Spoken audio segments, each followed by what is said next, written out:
नमस्कार दोस्तों। यस, कल बात करें तो वेदांता की सभी डिमर्ज एंटिटी लिस्ट हो गई। Vedanta aluminium, Vedanta iron steel, Vedanta power, Vedanta oil and gas, इन सब कंपनीज को लिस्टिंग के बाद अभी क्या करना है वो डिटेल में आज बात करेंगे। खास करके बहुत सारे क्वेश्चन है वेदांता एल्यूमिनियम के बारे में, तो चलिए डिटेल में बात करेंगे। ऑल्सो पेरेंट कंपनी जो वेदांता लिमिटेड है उसका क्या करना है।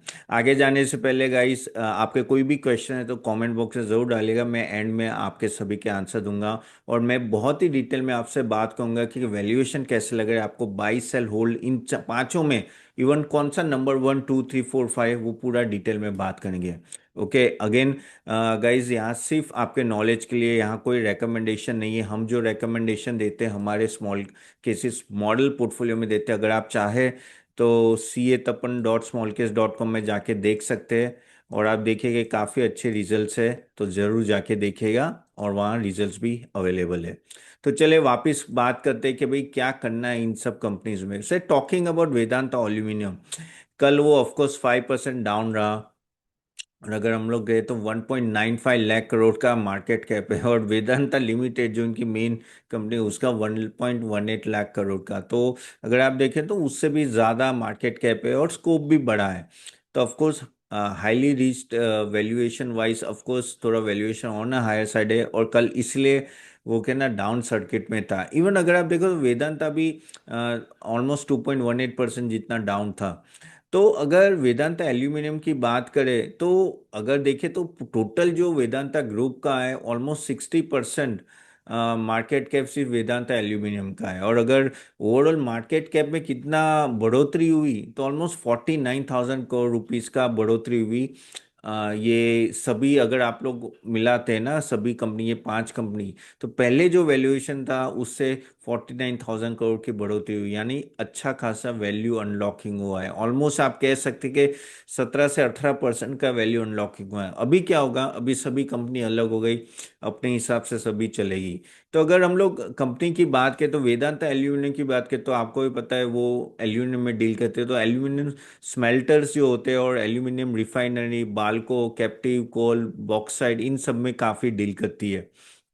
जबकि वेदांता मेन है वो आपका zinc, lead, silver, copper, ferrochrome, निकल, इलेक्ट्रॉनिक्स, उन सब में डील करती है। जिंक और सिल्वर की भी अच्छी खासी डिमांड है। तो अगर और ओवरऑल ऑयल एंड गैस तो आपको पता है क्रेन इंडिया पहले लिस्ट हुआ था, याद हो तो वो पूरा बिजनेस उनके पास है, crane oil and gas business. इसके नीचे वेदांता ऑयल एंड गैस, और वेदांता पावर में थर्मल पावर के एसेट्स है, यहाँ रिन्यूएबल एसेट्स नहीं है, सिर्फ थर्मल पावर के। और Vedanta iron steel pig iron उस सब में है। तो पहले एक काम करते हैं, वेदांता एल्यूमिनियम की बात करते हैं। तो वेदांता एल्यूमिनियम अगर आप देखें तो वैल्यूएशन वाइज ऑफ कोर्स थोड़ा महंगा है, लेकिन बहुत ही स्ट्रांग डिमांड स्टोरी है। आगे जाके अच्छी खासी, कहते हैं ना कि ईवी में इंफ्रास्ट्रक्चर, ये डेटा सेंटर्स आ रहे हैं, इन सब में अच्छी खासी डिमांड रहेंगी, और पावर थीम अच्छी चल रही है। तो वहाँ अगर आप देखेंगे तो डिमांड अच्छी खासी है, इसलिए काफ़ी इंटरेस्ट वेदांता एल्यूमिनियम है। Plus one of the largest aluminium कहते हैं ना प्लांट है इंडिया में, करेक्ट। और अगर हम लोग देखें तो 10 से 15% शायद ग्रो करे, लेकिन डिमांड और वॉल्यूम अच्छा खासा, यानी मैं बेस मेटल की प्राइस को, एल्यूमिनियम प्राइस, तो शायद 8 से 10% का भी ग्रोथ हम लोग देख पाएंगे कुछ साल में। अगर हम लोग देखें तो ओवरऑल स्केल बहुत ही बड़ा है इस कंपनी का, और वो इसलिए मार्केट बहुत ही एक्साइटेड है। और जिस तरह से ये मेटल की जो रैली चली है ना कहीं लग रहा है लोगों को कि नो एल्यूमिनियम बिजनेस आगे जाके अच्छा खासा बढ़ेगा, और नो कैपेसिटी एक्सपांशन भी करे, एल्यूमिनियम प्राइजेस भी आगे जाके बढ़ेंगे। तो वही है, हाँ थोड़े जो नेगेटिव है कि अगर एल्यूमिनियम का प्राइस गिरता है, कैपेक्स हाई है, तो आगे जाके दिक्कत आ सकती है। लेकिन हाँ, अगर आप लॉन्ग टर्म कैंडिडेट की बात करें तो ऑफ कोर्स वो है। थोड़ा और डिटेल में भी हम लोग वैल्यूएशन पे बात करेंगे, अभी एंड में पांचों का एक साथ। अब हम लोग ले लेते हैं वेदांता लिमिटेड, जो सिल्वर जिंक उनके जो मेन हीरो प्रोडक्ट्स है। तो देखिए, अगर हम लोग देखें यहाँ तो स्ट्रॉन्ग डिविडेंड पेइंग कंपनी रही है, सालों से जबरदस्त डिविडेंड पेइंग रही है। और सिल्वर अगर वापस तेजी में आता है तो इस कंपनी की वापस डिमांड बढ़ेगी। जिंक तो है, जिंक की डिमांड तो रहेगी ओवरऑल, लेकिन जिंक कुछ 5% से नो बेस मेटल प्राइस में बढ़ोतरी होगी। लेकिन सिल्वर एक कैंडिडेट है कि अगर रिवर्सल हुआ तो अच्छा खासा हम लोग सिल्वर में तेजी देखेंगे, तो इनका प्रॉफिटेबली बढ़ेगा। सिल्वर उनका 70 से 80% जो प्रॉफिटेबिलिटी सिल्वर से आ रहा है, जबकि वो अगर आप देखें तो 30 to 35% सिर्फ सिल्वर प्रोडक्शन करे टोटल प्रोडक्शन में। तो जिंक उनका मेन कंपोनेंट है, लेकिन प्रॉफिटेबिलिटी आ रही है सिल्वर में, तो आपको सिल्वर में देखना पड़ेगा। अगर वो बढ़ता है तो कहीं ना कहीं इस कंपनी को डायरेक्ट फायदा होगा। लेकिन इसका डिविडेंड यील्ड बहुत ही स्ट्रांग है, ऑलमोस्ट 14 से 15% का डिविडेंड यील्ड है। और जिंक का कैश फ्लो भी बहुत अच्छा है, इसलिए डिविडेंड अच्छा रहता है। लेकिन प्रॉब्लम एक ही है कि थोड़ा होल्डिंग कंपनी है, तो कहना है कि होल्डिंग कंपनी डिस्काउंट होगा और कमोडिटी रिस्क तो रहेगा ही रहेगा। तो बस मेन डिविडेंड प्लेइंग कंपनी के लिए ये अच्छा है। और अगर हम लोग वेदांता ऑयल एंड गैस की बात करें, क्रेन जो ऑयल एंड गैस है, तो देखिए यार, प्राइसेस गिर रहे हैं क्योंकि यूएस और ईरान की डील हो रही है, 19 को बेसिकली साइन होने वाला है, तो कहीं ना कहीं उनको हिट तो होगा। अगर 70 to 80 ऑयल रहता है तो क्रेन इंडिया के लिए अच्छा है, अभी 83 के आसपास है। लेकिन अगर 70 के नीचे 60 तक जाने लगा तो फिर इस कंपनी के लिए नुकसान है। वैल्यूएशन वाइज काफ़ी सस्ता है, कंपेरेटिवली काफ़ी सस्ता है। ऑयल डिमांड स्ट्रांग है, लेकिन इनके ना नए नए प्लांट्स यानी रिफाइनरी बेसिकली आगे जाके आने वाली है। और नो एक्सप्लोरेशन भी अच्छा खासा राजस्थान और वो सब चल रहा है, तो वो आपको देखना पड़ेगा कि किस तरह से इनका क्रूड कहते हैं ना कि रिजर्व्स है, और किस तरह से वो एग्जीक्यूशन करते हैं। अगर रिजर्व्स में थोड़ी कमी आ गई तो प्रॉब्लम है, या तो कोई नया एक्सप्लोरेशन हो गया तो अच्छा रहेगा। देखो, अगर ऑयल प्राइसेस गिरते हैं लेकिन ये अगर सप्लाई ज्यादा कर पाए, 20-25% से भी ज्यादा अगर ग्रोथ रहेगा सप्लाई में, तो ये कंपनी अच्छी है। तो सस्ते में सस्ती अगर बात करूँ तो of course Vedanta oil and gas है, लेकिन ऑयल प्राइसेस नीचे तो वो एक बड़ा नेगेटिव हो रहा है इसके लिए।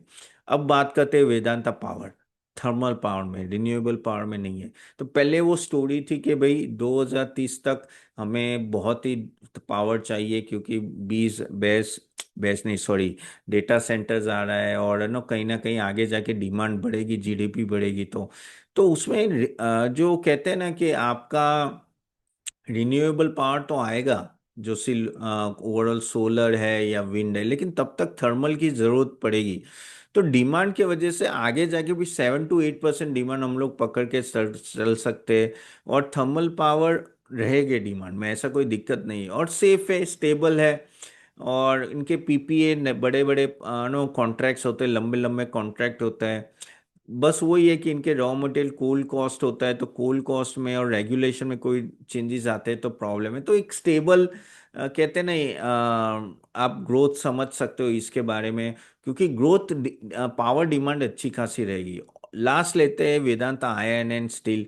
देखो यार, इसमें प्रॉब्लम एक ही है कि आपको भी पता है स्टील प्राइसेस पे बहुत कुछ डिपेंडेंट है। Of course it is a smaller version, लेकिन हाँ, आगे जाके स्टील डिमांड भी 5 से 7% रहेगी, साइक्लिकल बिजनेस है, वॉल्यूम ऊपर नीचे रहता रहेगा। तो वी हैव टू सी कि क्या वो वॉल्यूम ग्रोथ अच्छा खासा आ रहा है कि नहीं आ रहा है। अगर वो आता है तो इनके लिए अच्छा है, नहीं तो स्टील साइकिल अगर रिवर्स होती है तो इसमें डायरेक्टली प्रॉब्लम आ सकती है। कंपेरेटिवली अगर हम लोग देखें तो Vedanta oil and gas 14,500 crore का मार्केट कैप है, वेदांता पावर 16,700 करोड़ का, और वेदांता आयन सबसे कम 8,200, जबकि सबसे ज़्यादा एल्यूमिनियम 1.95 लाख करोड़, और वेदांता मेन जो कंपनी 1.18 लाख करोड़ की है।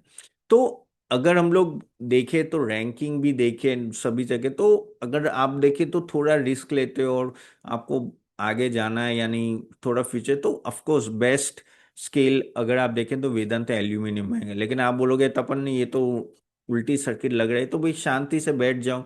अगर आपके पास है तो क्या करना है, अगेन कोई रेकमेंडेशन नहीं है गाइस, अपना रिसर्च करके इन्वेस्ट करना है। हमारे कोई भी स्मॉल केस में वेदांता है नहीं, जस्ट सो ये नॉलेज में शेयर कर रहा हूँ।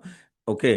सो स्ट्रॉन्गेस्ट डिमांड रहेगी इसमें, इबिटा भी हाईएस्ट होगा और री रेटिंग का भी चांसेस अच्छा खासा एल्यूमिनियम में। तो थोड़ा नीचे आता है यहाँ से, of course that is a better candidate अगर आप रिस्क ले सकते हो, जहाँ स्ट्रॉन्ग बिग स्केल में आप प्रोडक्शन भी होगा और प्राइजेस भी बढ़ने के चांस है। लेकिन जैसे मैंने बोला, यू हैव टू वेट, ये थोड़ा नीचे आ रहा है, वैल्यूएशन थोड़ा होना हायर साइड है। वेदांता लिमिटेड जो मेन है वो सेकंड नंबर में आएगी, जो आप डिविडेंड प्ले के लिए खेलना चाहते हो या सिल्वर प्राइजेस आपको लगे कि अच्छा चलेंगे, तो अभी तो फेयरली वैल्यूड है, तो उस तरह से आपको लेना पड़ेगा। Third number Vedanta oil and gas, क्योंकि सबसे सस्ता है, लेकिन प्रॉब्लम है क्रूड रिस्क है, तो वो चीज़ आपको ध्यान में रखनी। फोर्थ में अगर मैं देखूँ तो पावर में आएगा वेदांता पावर। एक्साइटमेंट नहीं है, स्टेबल इनकम के लिए ठीक है।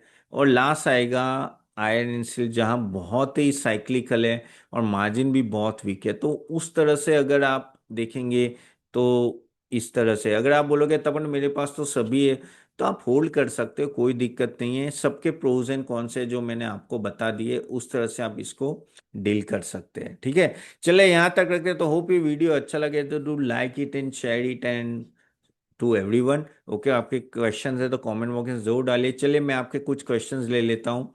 सो पहला क्वेश्चन है doctor Suman 1843, sir what about Reliance industry sir. Well देखो, रिलायंस इंडस्ट्री ऑफ कोर्स आज मैं ज़रा देख लूँ क्या हुआ। रिलायंस ऑफ कोर्स बहुत ही अट्रैक्टिव वैल्यूएशन पे है, मुझे तो ऐसा लग रहा है। लेकिन जैसे यहाँ मैंने कैसे बोला कि यहाँ वैल्यू अनलॉकिंग हुआ, कैसे हुआ, जब ये डीमर्जर हुआ। क्या रिलायंस रिलायंस टेलीकॉम को कब डीमर्ज करेगी वो बहुत इंपॉर्टेंट है, रिलायंस रिटेल को कब डीमर्ज करेगी वो इंपॉर्टेंट है। तो अगर आप 1.5 2 साल पकड़ के चल सकते हो तब तक होपफुली रिलायंस जियो तो हो ही जाएगी। बोल रहे हैं 6 महीने 1 साल में होगी, तो वो एक आपके लिए बेटर रहेगा। नहीं तो अब मुझे नहीं लगता क्वार्टर रिजल्ट ठीक ठाक ही रहेंगे। Sir your power small case is very doing very well, C2 1745। Well thank you very much. आप चाहो तो गाइस पावर सेक्टर का भी हमारा थीम है वो बहुत अच्छा है। By the way small cap और मिड कैप भी थीम बहुत अच्छे चल रहे हैं। आप जाके मैंने नीचे लिंक दी है हमारे मॉडल पोर्टफोलियो की स्मॉल केस की, वो जाके देख सकते हो। प्राची चड्डा से 8533, सर राजेश एक्सपोर्ट का क्या होगा सर, 250 में 82 लिया था। वे राजेश तो यार उल्टी ही सर्किट मार रहा था आज भी। आज अप है, ठीक है, लेकिन यार मैं तो बोलूंगा यार निकल जाना है यार, यहाँ रह के कोई फायदा नहीं। जब इतने सारे क्वेश्चंस आ रहे हैं तो रख के क्या फायदा है। और बहुत ही अनसर्टिनिटी हायर रिस्क में है, और नो हाई रिस्क कैटेगरी है, तो मेरे हिसाब से तो मैं तो नहीं घुसूंगा एटलीस्ट, तो जब इतना सब कुछ फाइंडिंग्स आ गई सेबी से। चलिए, वाई नॉट परफॉर्म EFICIL, ये EFCIL क्या है, एक मिनट, EFCIL, एक मिनट, ये क्वेश्चन है राम रेड्डी गुरु राम का। वेल वो एक बेसिक लीजिंग ऑफिस में है, और या लीजिंग ऑफिस में उसका कुछ ओवरऑल देखेंगे ना तो वी वर्क टाइप है। ऑफ कोर्स परफॉर्मेंस अच्छा रहा है, प्रॉफिटेबिलिटी अच्छा है। ओके, अगर मैं आपका स्टॉक भी देखूँ तो इतना महंगा नहीं है, इस लेवल पे तो होल्ड करके रखो। लेकिन नो आई थिंक बिजनेस में एक्साइटमेंट नहीं है कहीं ना कहीं, लेकिन आप होल्ड करके रखो, काफ़ी सस्ता स्टॉक है, तो मेरे हिसाब से राम रेड्डी होल्ड करके रखिए। Please comments on Havells and Hg infra share. Shiva सही 67, वेल हेवल्स अच्छा है, उसमें वो आप होल्ड कर सकते हैं। एचजी इंफ्रा में देखूँ तो ये स्टॉक भी बहुत नीचे आया है अपने टॉप से, लेकिन सस्ता है। लेकिन अगर मैं प्रॉफिटेबिलिटी देखूँ तो प्रॉब्लम वही है, 3 साल में लॉस है, और कंपेरेटिवली एग्जीक्यूशन में इशू है। और अगर आप देखो रेवेन्यू भी इतना नो ऊपर नीचे बहुत ही हो रहा है, तो वहाँ में इतना एजी इंफ्रा में इतना पॉजिटिव नहीं है, लेकिन हेवल्स आप होल्ड कर सकते हो। सुरो अहमद 3548, लास्ट क्वेश्चन लेता हूँ। Vedanta aluminium value is higher than Hindalco, yes 100%, market cap is much more higher than Hindalco. No, Hindalco नहीं, हिंडाल्को नहीं, मैं तो वेदांता, एक मिनट, हिंडाल्को का कितना है, जस्ट अ मिनट। हिंडाल्को का नहीं, हिंडाल्को से कम है, थोड़ा कम है। हिंडाल्को का 227 लाख करोड़ है, इसका 1.95 लाख करोड़ है। लेकिन यस, अच्छा खासा हाई है, अच्छा खासा हाई है। चले यहाँ तक रखते हैं। So thank you very much for joining and do like and share it, और जरूर हमारे मॉडल पोर्टफोलियो स्मॉल केस को जाके देखिएगा। सी यू देन, बाय बाय।